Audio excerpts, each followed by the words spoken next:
முருகர் பிள்ளைகள் அனைவரும் கேளுங்கள். முருகர் சொல்கிறார், என் பிள்ளையே கேள், நீ யாருன்னு உனக்கே தெரியாது. உன்னை காயப்படுத்தினவங்க நாளை உன்னை பார்த்து தலகுனிய போகிறாங்க.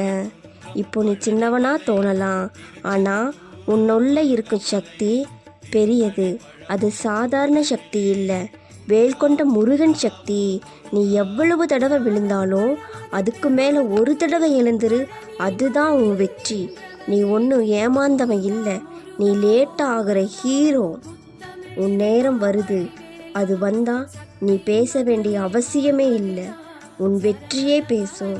வேல் வைத்த முருகன் சொல்கிறான், நீ பயப்படுறவன் இல்லை, நீ ஜெயிக்க பிறந்தவன். வெற்றிவேல், வீரவேல். இந்த வீடியோ பிடித்திருந்தால் லைக் பண்ணுங்கள், கமெண்ட் பண்ணுங்கள், சப்ஸ்கிரைப் பண்ணுங்கள். முருகன் மேலே நம்பிக்கை இருக்கிறவங்க கமெண்டில் சரவண பவ அப்படின்னு கமெண்ட் பண்ணுங்கள்.